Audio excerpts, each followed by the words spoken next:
questions? Yeah, let's go to questions. Yep.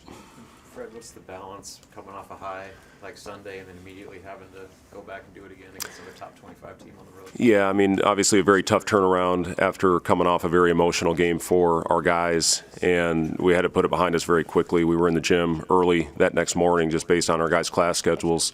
We were in the gym at 8 in the morning the day after the Creighton game. So it was one of those things. I talked to him about the importance of enjoying when you get a big win like that, but then being able to put it behind you quickly, have 2 days of prep.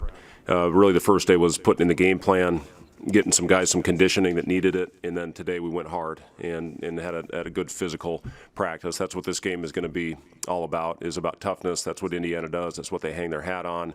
A very good rebounding team, very physical, really get up and underneath you defensively, and they have great length. So it's going to be a tough challenge. Their last home game against North Carolina was very, very impressive with what they were able to do to take them out of any type of rhythm and just play with great physicality and toughness. So it's a great opportunity for our team, and we'll see what we're made of. It's one of those things in this business. I've talked a lot about this. You got to put those, whether it's a big emotional loss or a big emotional win, put it behind you, get ready for the next one, and that's from this point forward with our schedule the way it is, the importance of doing that every time we step on the floor.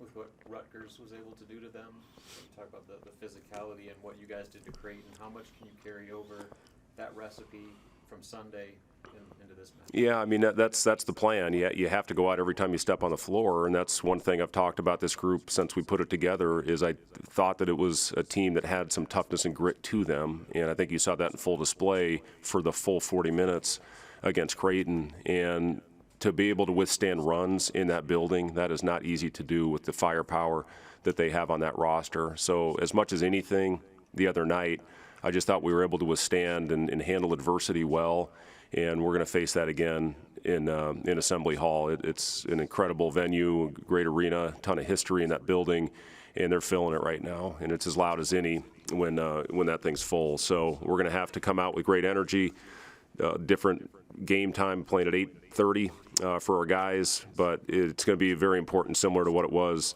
on Sunday, that we have to find a way early to withstand a run and match energy. And I thought we did that early in the Creighton game, and then we were able to dictate tempo for the rest of that night. Coach Hoiberg, have you been able to stress to the team the importance of free throws, especially when you're beginning and playing the top-tier teams in the conference, with how important that is, especially down the stretch? Yeah, we've been working at it, and it's something where you got to be able to take advantage and make your free ones. And obviously early, when you look, even going back to St. John's, I think we missed our first 5 free throws, including a 1-and-1 in that situation. We went in with a 7-point lead at halftime. That's the difference in being up 7 single digit and being up 12 or 15 going into the break, where it could have been a completely different outcome. And it was good to see our guys knock them down in crunch time. The other night, Sam hit 2 big ones for us, and we've been getting better. So just continue to stress it, work on it, and especially when you're on the road, you got to be able to step up and knock them down in a crazy environment. Fred, the fan base saw the video the other day where Trev gave the black shirts to some guys. Just sort of generally speaking, though, about the defense, could you talk about how this crew has bought in on that? Yeah, they really have. We talked about that being our identity this year, is going out every night.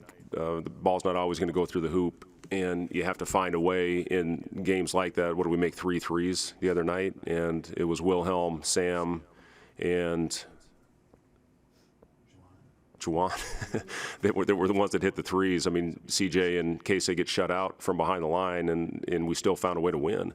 So to be able to grind it out, I think we outscored them by 30 in the paint, and you have to have that. So it is something that I'm really pleased with these guys. Emmanuel is bought in. You could argue that you look at Sam's stat line, you look at Derek's stat line, but what Emmanuel did to Nemhart in keeping him out of the paint, that kid has been living in the paint the first part of the season. So for a guy like Emmanuel to buy into that role every night, I think he had 4 points, 4 or 6 points, 2 transition baskets, but to be able to take away their number one option and push their offense further up the floor, if Creighton's comfortable, they're impossible to stop. And just with Emmanuel ability to be a ball hawk up there and take away and push the offense out is a huge luxury to have. So it all starts with him, And yeah, that was pretty cool, I thought, when Trev gave him those black shirts.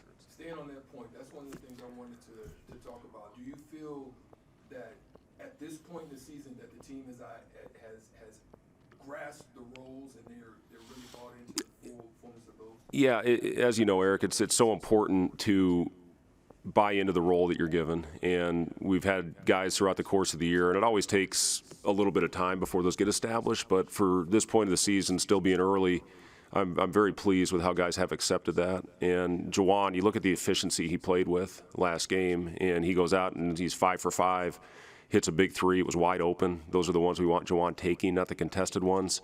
And for about a 4 or 5 minute stretch, he was just eating up the glass and seemed like he got every rebound, and Sam was in there.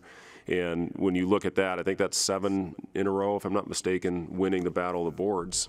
And if you can do that consistently, you're going to give your team and you're going to give yourself a chance. And that's going to be important in Bloomington tomorrow night. We have to be able to compete on the glass. They've got such great length, and they're so physical. We have to make first contact. If not, it's going to be a long night. Seen plenty of Trace Jackson Davis over the years. What's going to be the key to making life difficult? Yeah, he just keeps coming back, and but he's a heck of a player. And you talk about some of the great players over the years, and taking away their dominant hand, and they still find a way to get to it. He's so good at getting to that left hand. Whether he goes right off the catch, he's really quick spin move, or if he goes right, he's going to find a way to get back to that left hand. He's added a right over the last couple years, but he still finds a way to get back to that left hand. It's like when me and Strickland used to try and guard Ginobili, take away his left, he still found a way to get to his left. And you just got to go out and try to make it as tough as possible, knowing that he's going to make tough shots. It's impossible for our team to simulate what he does, but just have to go out there and try to make it as difficult as possible. Fred, we know Indiana has your attention, but what have the last 48 hours been like? Well, it's people ask, well, how was the bus ride home? I'll say it. The guys fell asleep, and the coaches watched film. And it's been a group that's been very process-oriented, and that's one thing that's been really impressive. Obviously, there was a great celebration after that game, but they got over it quickly, and that's something that we really stressed. It was a huge win for our program to be able to go and get a win like that on the road. In state, I know how much the games like that means to our fans. So to find a way to get that one, but again, you have to find a way to get over it quickly. If we had a week, absolutely, you go out, you give them a couple days and really enjoy it, and then get back to work. But we didn't have that. We had 2 days, and then after Indiana, we got 2 days to prepare for a team that's playing maybe as well as any in the country right now with Purdue. So it's a heck of a stretch. So to be able to get that one, the importance of winning that game with the stretch that we have was so important, and it also is a confidence builder. When your guys know you can go on the road and beat a top 10 team like that, it's so important for your confidence, especially early in the year. We lost so many close ones early last year. If we win the Wisconsin and the Ohio State game early in the year, that might have been a completely different season a year ago, but it didn't happen, and it's past, we're past it now. But to get a game like that at this time of year is so important for the psyche of your guys. Coach, along those lines, Amy Williams' team's coming off a big win as well. Have you had a chance to congratulate her? And how important do you feel the camaraderie is between coaches at the university? I saw you guys at the Matt Rule press conference. How important is that? Yeah, I texted Amy right after our game, and sounds like they were refueling and they were watching the end of our game, and just messaged back and forth with Amy. We've got a great relationship with her. I'll watch some of her practice. She'll watch some of ours. And it's a luxury to have that when you have a great relationship with other coaches in the athletic department. What John Cook is doing, I had a great conversation with him the night before the Boston College game. He was going to get a workout in. We were just finishing up a night practice. And, just what he has done and the success that he's had. I've tried to take a lot of the things that he has done as far as building the culture with that team and, being, competing for national championships every year. Matt Rule sent me a really nice note after the game as well. So, it's pretty cool when you have that type of camaraderie in your department. And I feel we have that here. Even, messages from from a lot of the other coaches in the department, Rhonda and Sean and Paul. I mean, just getting messages from those guys, it means a lot. Fred, to go back to Juwan real quick, you've obviously really seen his impact over the last 5-6 games here, but season as a whole, what's he really added to the group? Yeah, Juwan's toughness, that's the thing that we were most impressed with when we started recruiting Juwan. And one thing, I'm very close with one of the assistant coaches at Alabama. He worked with me at Iowa State and in Chicago, and he talked to me a lot about Juwan. And I asked him, I said, what'd you guys do on it? Because I really noticed a shift to his left side on his shot. I said, what'd you guys do to try to correct that? And he said, we told him not to shoot. So, when he came here, I tried to, early on, talk to him about the importance of really working on his balance. And he's become a reliable threat from the outside. Hit back-to-back threes a couple games ago and hit a huge one for us the other night against Creighton. So, it's just, now it's about cleaning some things up, and I think Juwan's done that. You've seen the efficiency of Juwan's games have really improved as we've gone on. He was more of a volume shooter. Now he's taking better shots within the framework of the offense. He's slashing more. He's getting himself to the basket where he really is a good cutter and can really find himself opportunities to score in the half court with his cutting and slashing.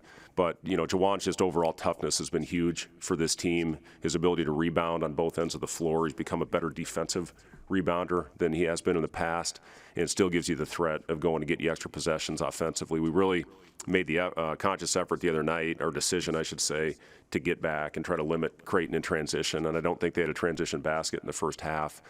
Some of that was just the plan of sending more guys back because they're a very good defensive rebounding team, and obviously they're one of the best in the country in transition. But, when Juwan is free to go, he's done a great job getting us extra possessions this year. Is that our arena you're playing in tomorrow one of the shrines to you in college basketball? I mean, do you tell your guys they enjoy that experience? Yeah, it's cool. I don't need to tell them that. I mean, they'll see it tonight when we go in for a shoot around, and they see the banners up there, and Mike Woodson, obviously a legendary player in that program, got a ton of respect for him. Played against his teams in the NBA, and he's just his teams take on his personality. He's tough, and his teams back that up. So it's a great arena. I look back at my career, I'm very fortunate to play and coach in Allen Fieldhouse, and get the opportunity to go to Assembly Hall and some of the great venues around the country. Playing Hilton was a lot of fun for me as well. Wasn't much fun for Strickland, but it was great for us. But yeah, it's a cool place. But when that ball goes up, we got to be on point, and we got to go out and play with great effort. Coach, that was your third straight win over a ranked opponent. How does playing a top team kind of maybe bring out the best in your guys? Well, I just again, the makeup of this team. Last year we had a pretty good rhythm at the end of the season, but for this team to go out there and control the tempo as well as they did in that building, that is not easy to do, and you have to make sure you get off to a good start to do that. But just the poise that our guys played with, you have to be able to handle that for 40 minutes, and I just give our guys a ton of credit for going out there, playing the right way, playing unselfishly, getting the ball in the right guy's hands, and defending for 40 minutes. Sure, those black shirts, did you know that was coming from Trev? I did not. No, that was pretty cool. Yeah, I saw the video before they posted it, but I thought it was pretty cool. Was it just those two? As far as I know, yeah, I wasn't there. I didn't get invited. I was never a guy that would have got a black shirt. Did they show up to practice with them on, or what they do? No, it was after. They went after practice yesterday. Anything else for Coach? Any more questions about the black shirts, Kevin? No? Okay. All right, thank you guys.